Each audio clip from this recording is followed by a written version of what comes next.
When I first met my son's fiancée, she made fun of me. She laughed and said, "Your dad didn't even finish middle school.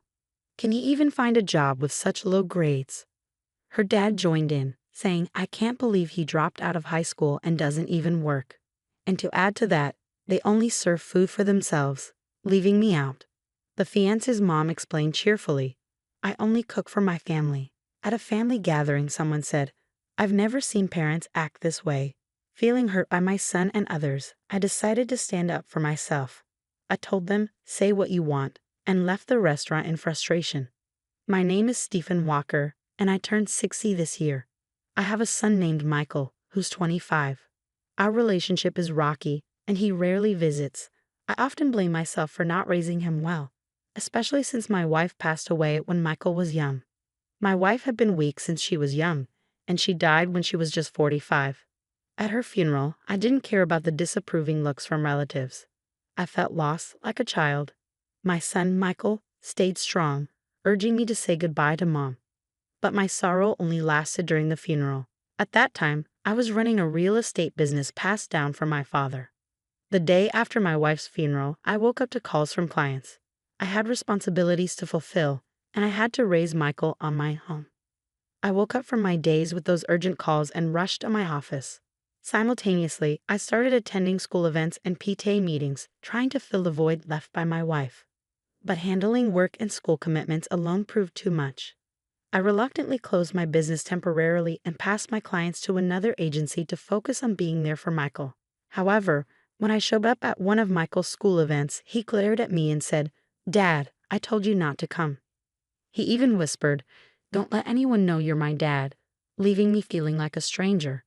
Today, as I participate in PTA activities, I wear a name tag with the name Walker, unsure of where I truly belong.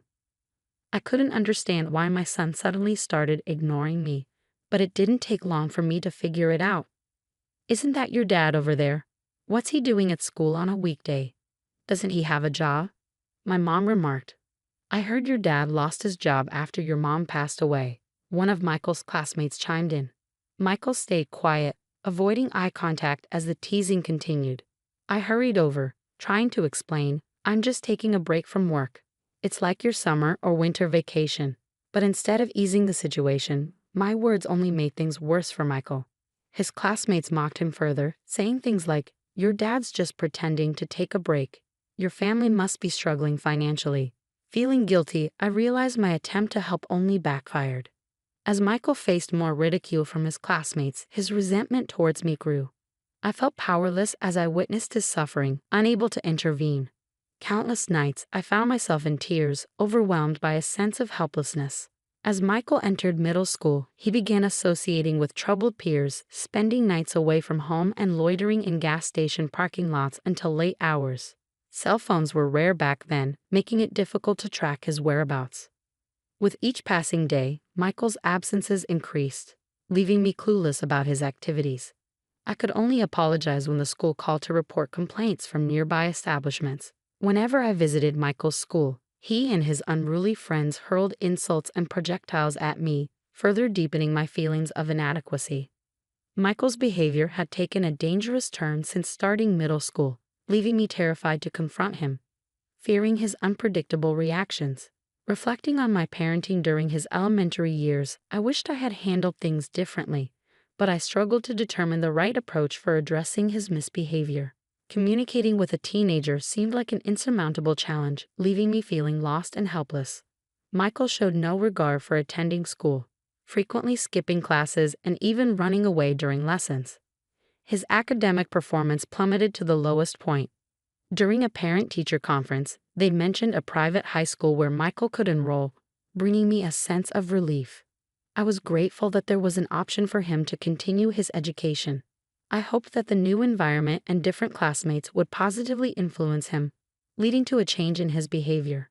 Thankfully, after starting high school, Michael began to take his studies more seriously. He dedicated himself to his classes, improving his test scores to above-average levels and eventually securing admission to college. Despite his academic progress, his attitude toward me remained unchanged. He continued to spend little time at home, moving from one friend's house to another. Upon entering college, he opted to live alone in a dorm and supported himself with part-time work to pay his tuition. While I admired his independence, his relationship with me remained distant. Even after he started his job, he showed no inclination to reconnect with his family. One day, completely out of the blue, Michael, whom I hadn't seen for years, called me. He said, "I'm planning to get married." Then he added, "We're meeting at a fancy restaurant next Sunday at 2 p.m., without considering my schedule. I was taken aback by the suddenness of it all. But when I expressed my concerns, he simply responded, "If you can't make it, don't bother," and hung up abruptly. Despite feeling conflicted, I couldn't deny that he was my only son. So I decided to attend the meeting for his sake. When I arrived at the restaurant, his future in-laws were already there, greeting me with rudeness.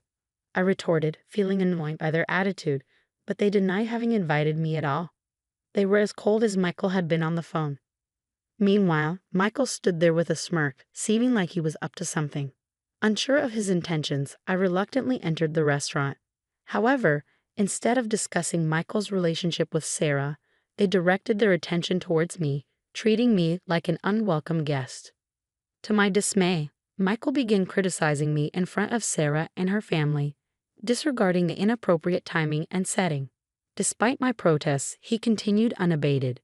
To make matters worse, Sarah burst into laughter, mocking seriously, "Can someone even find a job with just a middle school education?" Her father chimed in, praising Michael for having a college degree and a job at a prestigious company, contrasting him with me, a high school dropout.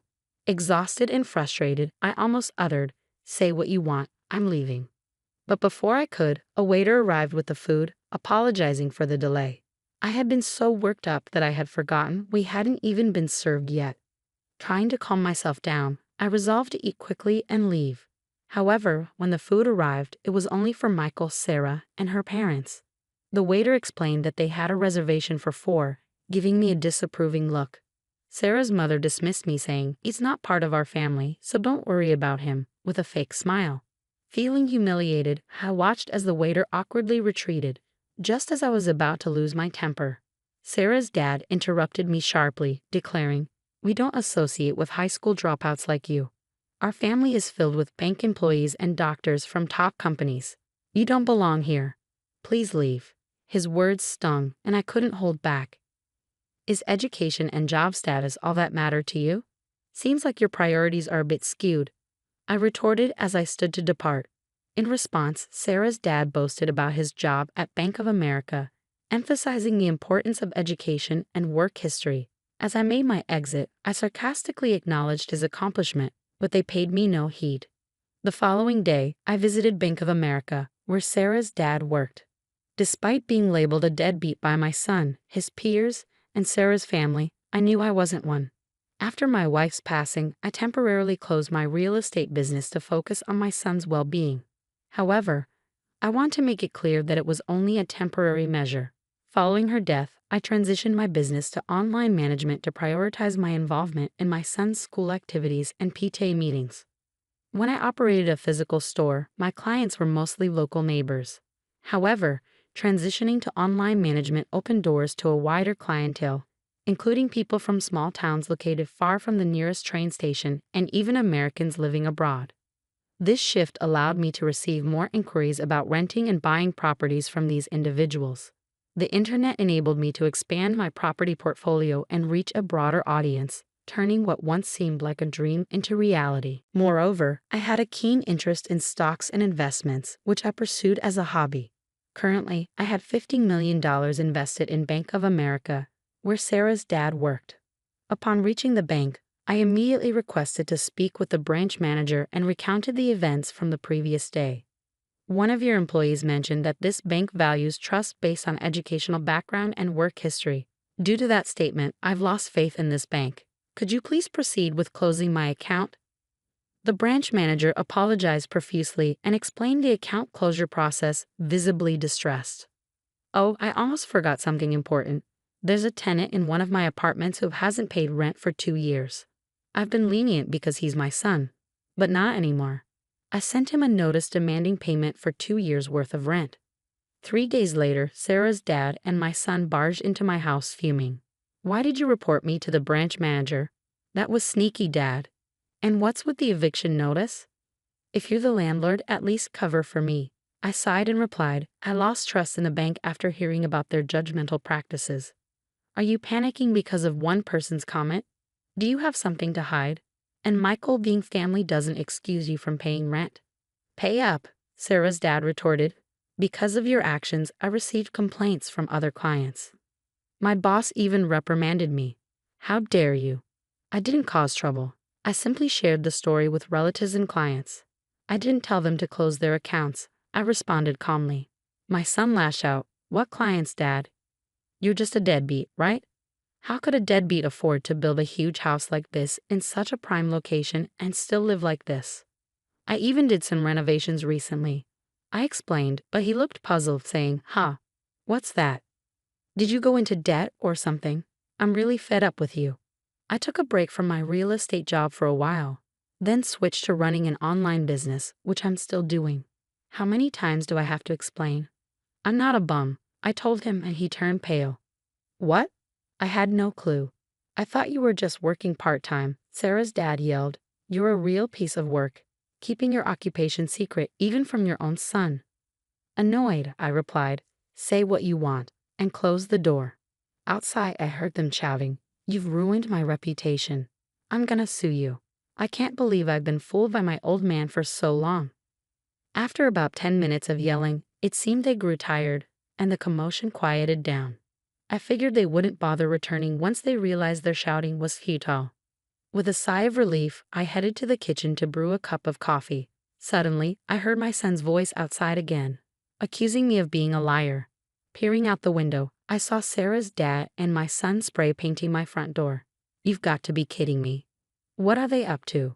Just as I prepared to confront them, the sound of approaching police sirens caught my attention. Could it be that someone in the neighborhood had called the cops? My suspicion proved correct. Stepping outside, I found the two of them being detained by the police in response to a neighbor's complaint. There he is, that liar. He's ruined my reputation at work, they shouted as the officers calmly escorted them into the patrol car, assuring, We'll handle it from here. One of the officers, noticing me, approached with an oddly cheerful demeanor. Sir, would you mind coming with us to provide your statement? Why me? But I'm the one who's been wronged here. I'll spill all the details on their mischief. I thought as we arrived at the police station, showing the officers a video from my phone, captured by the security camera at my front door. I revealed the entirety of their yelling and antics. This is excellent evidence, the officer exclaimed excitedly, and my interrogation concluded swiftly. My son and Sarah's dad received a stern warning from the police and were required to sign a restraining order to stay away from me. As it turned out, the entire neighborhood had witnessed their bizarre behavior. One of my son's coworkers, who lived nearby, had been gossiping about it at the office.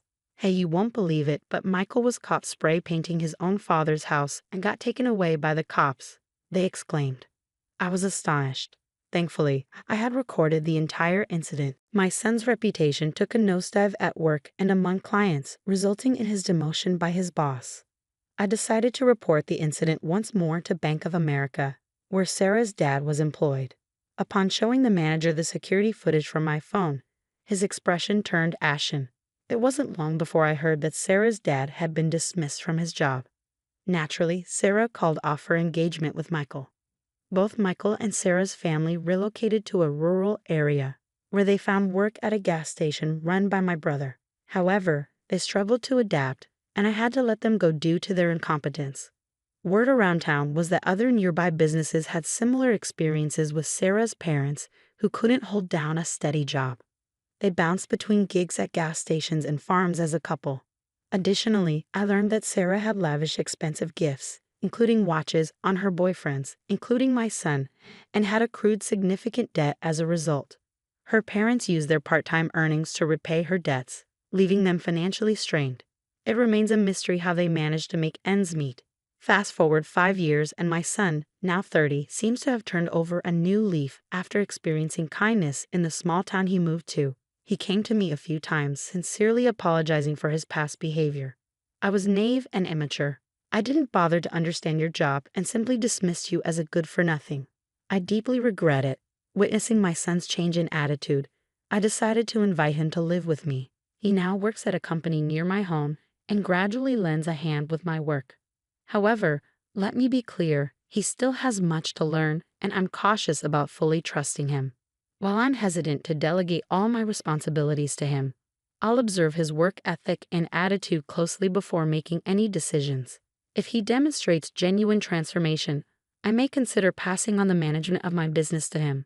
But if I were to mention this, he might get overly eager and impulsively resign, so I'll keep my plans to myself. Living with my son, I hold on to the hope that one day I'll feel comfortable entrusting him with everything.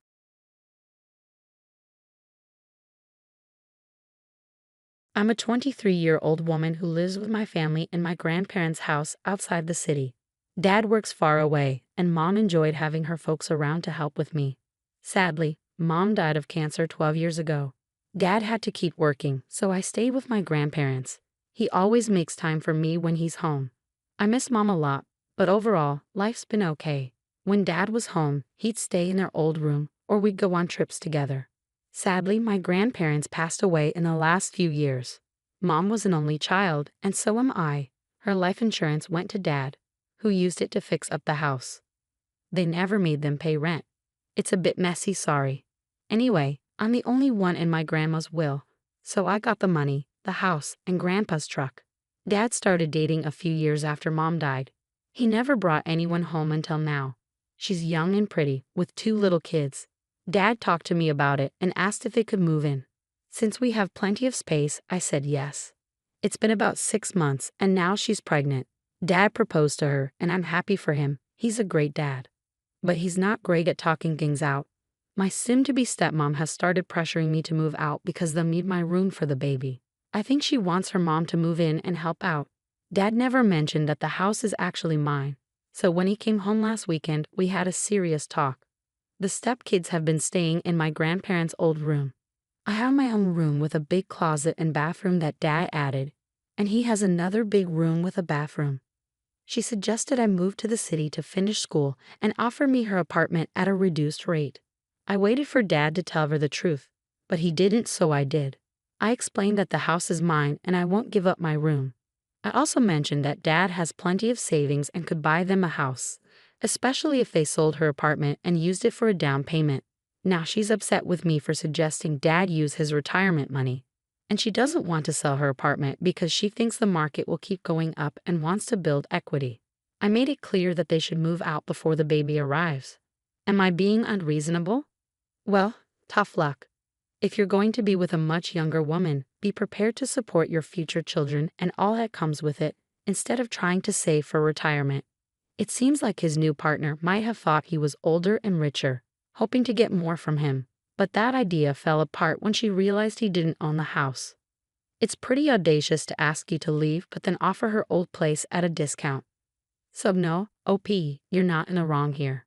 Wow, your dad's really chosen someone special. Even without knowing the house was yours, trying to kick you out to make room for her baby, probably without even talking to your dad first, is pretty thoughtless.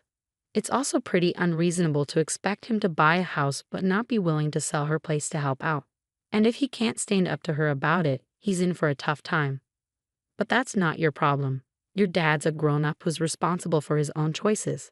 You didn't leave them with no options. She wanted a place without you, and now she can have it. Problem solved. They can make some compromises and find a good living situation. Your stepmom and dad are trying to push you out of your own home, where you've let them and the kids stay for free. It might be a good idea to talk to a lawyer soon. Getting rid of them legally might be tougher than you think. In many places, someone who's been staying with you can become a legal tenant, even if they haven't been paying rent. Story 2. I'm a 30-year-old woman with a young daughter named Lily. My brother James, 32, recently got married to Brittany, who's 26. Before they got together, I knew Brittany casually, but we weren't close. James and I, however, are really tight. When James proposed to Brittany and they started planning the wedding, they made it clear that Lily and I would be involved. They even said Lily would be a flower girl and I would be the maid of honor. But a few weeks before the wedding, Brittany came to talk to me. She said her family had concerns about having kids at the ceremony, so they decided to make it adults only. However, Lily was still invited to the reception. So I said something like, "Sure, it's your big day. I'll do whatever James wants." Then came the rehearsal. Everything was going smoothly until Brittany's 3 young nieces trotted in as junior bridesmaids. I was puzzled and a bit irritated, but I brushed it off. Later, James took me aside and confessed that Brittany was worried Lily might cause a scene and ruin the wedding, hence the fib about it being child-free. I was hurt and upset that they thought that about my daughter, but I kept my cool. I had already made arrangements for a friend to look after Lily during the ceremony and join us later for the reception. James acknowledged my feelings and disagreed with Lily not being invited. On the wedding day, Brittany asked why Lily wasn't there while we were getting ready. I explained she was with a friend and would join us later. Brittany insisted on calling to bring Lily for the photos, fearing people would wonder why she was missing, and it would reflect poorly on her. I told her she could call, but my friend was aware of the plan and wouldn't come until I asked her to. Brittany called James, hoping he'd persuade me to change my mind, but he understood the arrangement and didn't see any issue with it. She then asked what to say if people noticed Lily's absence in the photos. I suggested she explain that Lily wasn't invited due to concerns about tantrums. That didn't sit well with her, and she called me a name and accused me of being too sensitive.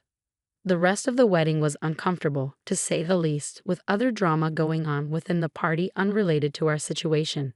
James shared the wedding photos with our family group chats, and now extended family members are asking why Lily isn't in any of them. I've explained what happened, and while my mom supports me, my aunts and uncles think I overreacted. Do you think I'm the one at fault here? What a mess. But honestly, I don't think I am. Why should your daughter be in the pictures if she wasn't invited? But I'm curious, why is your family so worried about her having a tantrum? Is this something that happens often? No, tantrums aren't typical for her. It's really out of character. Originally, I was just a bridesmaid, but some drama led Brittany to make me the maid of honor. The bride and groom made it clear it was their decision who was invited. Lying to you about it was really unfair. They don't have an excuse there. They're trying to make it seem like kids were welcome when Lily was actually excluded. It's their big day, and that should be respected, but it doesn't mean using your daughter for photos or misleading the family about her being invited. Exactly, Brittany got what she wanted. Lily wasn't at the ceremony but was at the reception. Sometimes we need to be careful what we wish for. The photos tell the story perfectly, and when people ask, make sure to mention how Brittany lied about the wedding being child-free. Story 3. I'm a 25-year-old woman married to my 27-year-old husband, and I've been hearing nonstop about this from my in-laws. My husband has a younger sister, Alice, who's 22, and in my opinion, she can be quite difficult. Alice had some health issues as a child, but she managed to overcome them. However, her parents were extremely lenient with her, to the point where she couldn't be corrected without it turning into a big deal. She's lost several jobs because of this, and she doesn't have many friends. She always needs to be the center of attention. So on my other sister-in-law's birthday, their parents bought Alice a gift just to avoid her getting jealous. As for me, I'm an only child, and my best friend, Marie, is like a sister to me.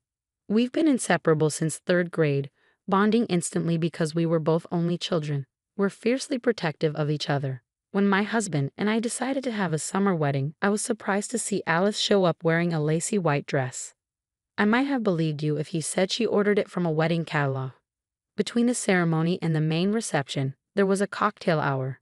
I started getting annoyed because so many people kept asking me about Alice. They mistook her for my husband's ex instead of his sister. I could see that Marie was getting upset too. She walked over to my husband's family and gave them a piece of her mind. On her way back, she tripped and spilled her glass of red wine near Alice.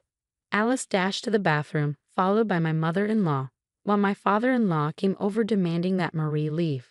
I refused, explaining that Marie is a lightweight and it was just an accident. My husband supported me, pointing out that Marie's slim build means she can't handle as much alcohol, but we promised to make sure she sobered up before the reception. At the reception, Alice looked stunning in a beautiful green dress, and Marie miraculously felt better.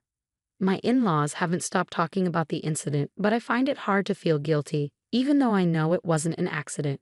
You're definitely not in the wrong, and your best friend is amazing. That's true friendship.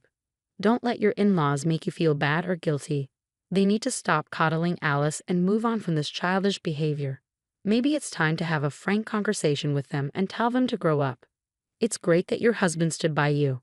Another approach could have been for him to talk to his sister directly and tell her she needs to change her behavior. I get why he might hesitate, but standing up to his family would show his wife that he's got her back and they're a team.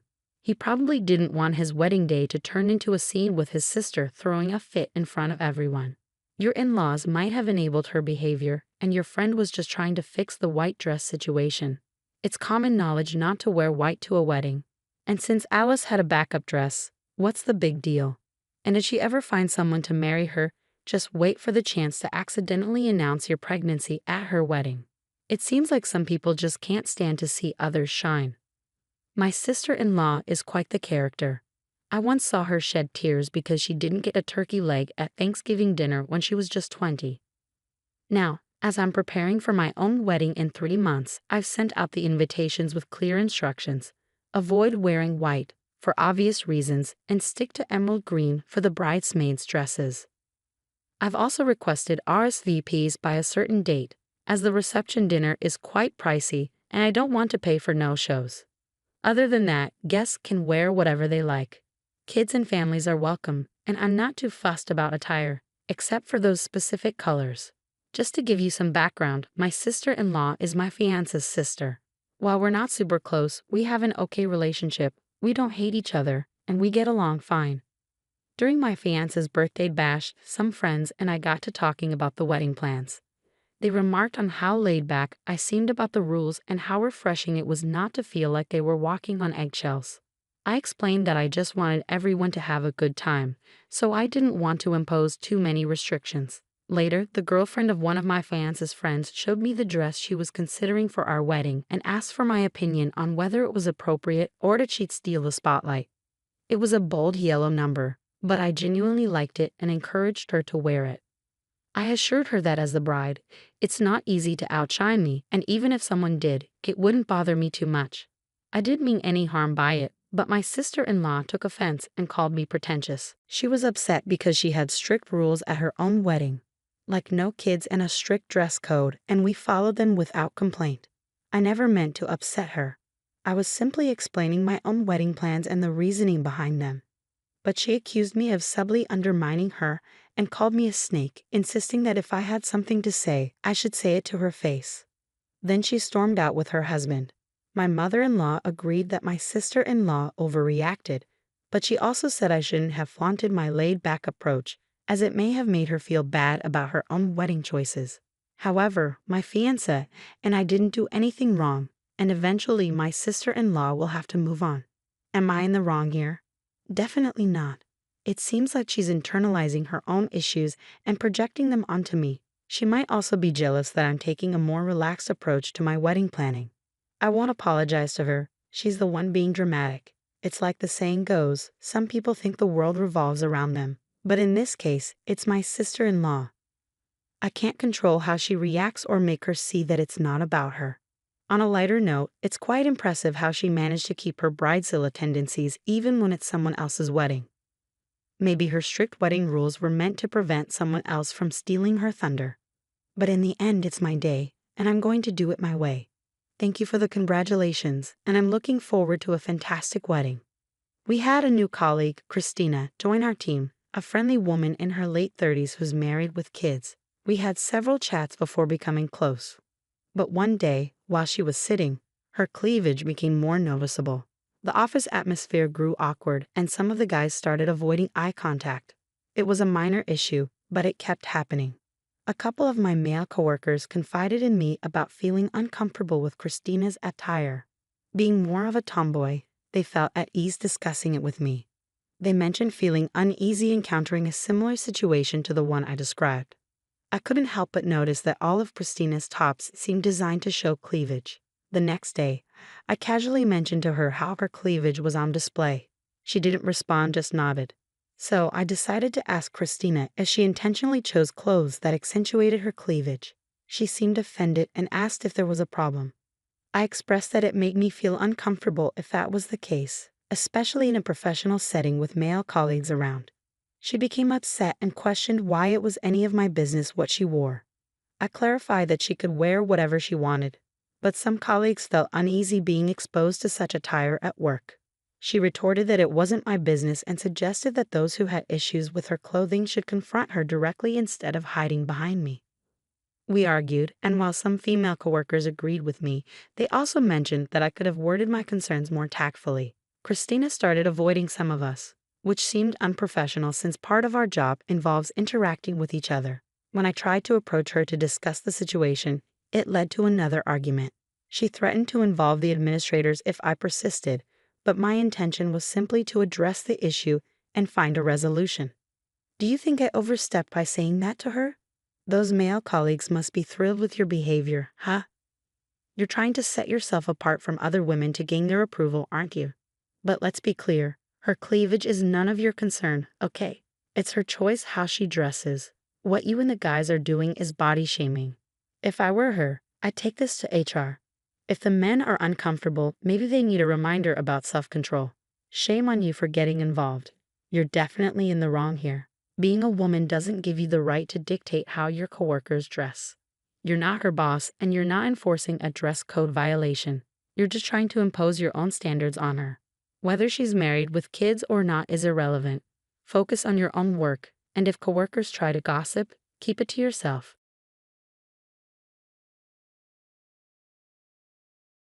Picture a story where wishes come true. A whopping $500 million windfall and control of a booming business.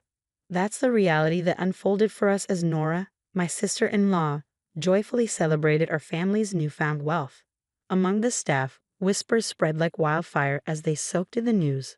With a triumphant tone, Nora announced, "Quiet, please. It's time for my husband to step into his role at the company and claim his $3 million share."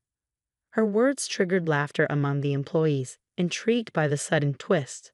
In the midst of the excitement, my older brother Jack pored over legal papers passed to him by our family's lawyer. His face drained of color as he absorbed the contents of our father's will. "Take a look at this," he whispered to Nora, who gasped in shock as she read the document. "Hi there. I'm Stella, a 26-year-old who's been deeply involved in my dad's business since I was little. I've seen him build it up from scratch into the success it is today. Even when things got tough at the start, he never gave up. And that really inspired me. As the business grew, I wanted to help out, especially since my mom handled a lot of the behind-the-scenes stuff. My parents always encouraged me to choose my own path after high school, but I knew I wanted to be part of Dad's legacy. That feeling only got stronger as I got older. When I finally joined the family business, I was lucky to have Leo, a longtime employee, show me the ropes. He taught me all about how things work without treating me differently because I'm the boss's kid. Learning from him gave me a real understanding of what we do and how to do it well. Meanwhile, my brother Jack, who's just a year older than me, was off studying management, planning to take over from Dad one day. He'd often talk about it with his friends, confident that he was meant to lead the company someday. This tale peels back the layers of family dynamics, inheritance, and the pursuit of success within a business setting. It challenges the idea that privilege equals entitlement, instead highlighting the importance of earning one's place through hard work and dedication. As the story unfolds, unexpected twists shine a light on the true meaning of legacy and responsibility. My brother Jack led a life cushioned by stability and certainty, the envy of many of his friends. "You're so lucky," they'd say, eyeing the secure future Jack had courtesy of our family's business.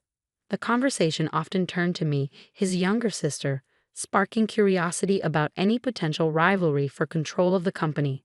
"Oh, my sister. She's around, but she's more a behind-the-scenes type," Jack would explain, somewhat brushing off any speculation. Jack had his own approach to getting ready for leadership, spending extravagantly and enjoying socializing under the guise of gaining management experience. He knew that being the future president made him popular, especially with women attracted to his status. Among many admirers, he picked Nora, the most dazzling of them all, as his wife. Their wedding was a spectacle, followed by a lavish honeymoon and the building of a grand mansion to start their luxurious life together. Nora seemed perfectly content in her role, living in luxury and always having things her way with Jack.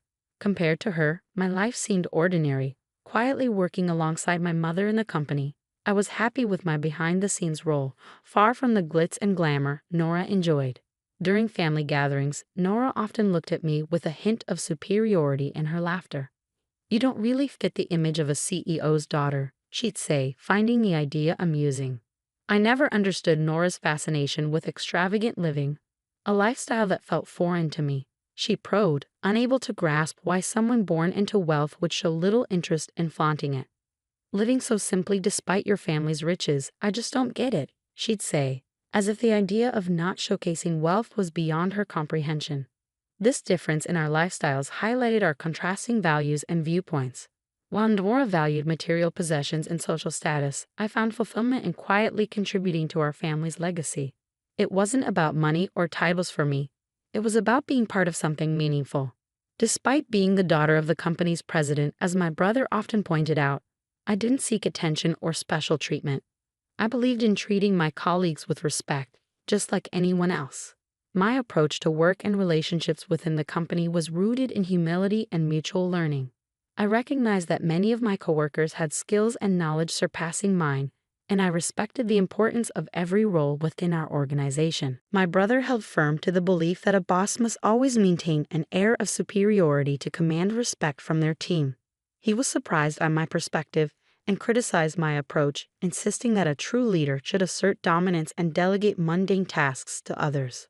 According to him, this mindset separated the real leaders in our family from the rest. When I tried to defend my viewpoint, stressing the importance of respecting all team members regardless of their role, my brother quickly dismissed my arguments. He claimed that such thinking would make me unappealing to potential partners. Nora joined in, suggesting that my attitude and outlook on life would leave me alone forever, advising me to change to become more attractive. My brother even threatened my job security once he took over the company, highlighting our vastly different values and approaches to leadership and personal relationships. Following the uncomfortable confrontation, my mother stepped in with her support, reminding me of the value I brought to the company and advising me not to let my brother's criticisms affect me. My father also made his disapproval of my brother's attitude clear with his stern demeanor. It was evident that my parents didn't share my brother and Nora's views, leading to a tense period where they avoided our family home. Reflecting on the strain caused by this disagreement, I realized that despite our differences, it was crucial for each of us to stay true to our principles. While my brother and Nora continued their lavish lifestyle, frequenting fancy restaurants and luxurious resorts to maintain a certain image, I remained dedicated to my values. I focused on making meaningful contributions to our family business, cherishing the importance of humility and teamwork that I had learned over time. Jack was on track to become the president of our father's company, a role he was being prepared for as our father worked diligently to expand his business. One evening at home, my father suddenly felt intense chest pains. Worried, I urged him to stay calm while I called for an ambulance. In those tense moments, he directed me to a letter in a drawer, insisting, "Stella, read this. If anything happens to me, the lawyers will handle the rest." His words were barely out before he lost consciousness, and despite being rushed to the hospital, he passed away without regaining consciousness. Jack and Nora, my brother and his wife, were abroad during this crisis and missed being with our father during his final moments. They returned from their vacation 3 days later, just in time for the funeral. Jack's comment, "We're just glad we made it on time. Never thought Dad would pass while we were away," struck me as insensitive. Their casual arrival and failure to acknowledge the efforts my mother and I put into organizing the funeral were deeply disheartening. I was surprised by his criticism, especially since my mother and I had carefully chosen the menu together. I told him I didn't appreciate being told what to do, explaining that his behavior showed a lack of understanding of true leadership. Jack didn't stop at bossing me around. He also gave orders to the employees, including Leo, a highly respected member of our company. When I heard Jack ordering Leo, I stepped in and scolded my brother for his disrespectful attitude. Jack argued back, asking why he should have to show humility to an employee and insisting that he deserved more respect as the future president. Nora supported Jack's actions and threatened to fire me if I continued to challenge him. Suddenly, a man interrupted our heated argument. He introduced himself as the lawyer who had been handling our father's affairs, including his will. something my father had mentioned to me before he passed away. This news caught Jack and Nora's attention, especially when the topic of inheritance came up. They eagerly welcomed the lawyer, hoping to learn more about the fortune they expected to inherit. As they discussed the inheritance, Jack became emotional, asking about the rumored $500 million. Nora couldn't contain her excitement at the thought of such wealth, seeing it as their ticket to a dream life. This announcement caused a buzz among the employees, but Nora quickly hushed them, proudly anticipating their imminent rise to power. This situation really showed the contrast in values and priorities within our family, especially between Jack and Nora's focus on material wealth and my dedication to honoring my father's legacy with respect and humility. The lawyer's arrival signaled the start of a new chapter, one that would reveal my father's true intentions for his inheritance and the company's future. When everyone expected the company and a $500 million inheritance to go to Jack, the contents of the will caused quite a stir among the employees. One of them couldn't help but laugh, and soon it became clear why. As Jack and Nora read the will, they were shocked to discover that the entire company was to be passed on to me, the eldest daughter. Jack was visibly stunned, his face turning pale as he protested, insisting there must be some mistake. The lawyer present during this confrontation confirmed the legality of the will, which only made Jack more agitated and unwilling to accept the decision. He argued that our father must have been mentally unfit when making such choices, suggesting they were invalid. This attack on our father's judgment pushed me over the edge. I defended our father's honor and integrity, refusing to accept Jack's claim to lead the company. My brother reached his breaking point as I openly questioned his qualifications, highlighting his lack of contribution to the company's well-being. Jack and Nora defended themselves, claiming they had prepared for his presidency by building a luxurious mansion and living a lavish lifestyle. I countered, emphasizing that these surface-level actions didn't prove leadership or business sense. Furthermore, I revealed the letter from our father detailing the financial support he had given Jack, including the mansion and other extravagances, which was actually an advance on Jack's inheritance, significantly reducing his share. Nora panicked upon hearing this, realizing the implications of the will and letter. The whole situation played out as a clash between expectations and reality, exposing the deep divisions within our family over our father's company's legacy and the true qualities of leadership and responsibility. When the $500 million inheritance was mentioned, Nora's confusion and frustration were evident. Wait, so the whole inheritance is only worth $500 million? Have we really spent that much already? This doesn't seem fair, she lamented. An employee who had previously laughed stepped forward to clarify for Nora that the $500 million represented the company's value, not personal wealth available for inheritance. Nora struggled to understand this distinction, unable to grasp that company funds weren't meant to be divided up as personal inheritance. I explained to her that the company's wealth was meant for its growth and sustainability, not personal inheritance, meaning Jack's share of any personal inheritance would be minimal. This revelation visibly shook her, showing a clear misunderstanding of the difference between company assets and personal wealth. At this point, Jack seemed to have a moment of realization or perhaps denial. He turned to the employees, questioning their support for me as president over him, arguing that leadership was his birthright due to the charisma he believed he shared with our father. However, the silence that followed spoke volumes. None of the employees came to his defense. Leo, a veteran and respected figure in the company, then addressed Jack directly. He contrasted the genuine charisma and foundational legacy of our father with Jack's misplaced arrogance. Leo's words resonated, emphasizing a respect earned through actions and humility rather than entitlement.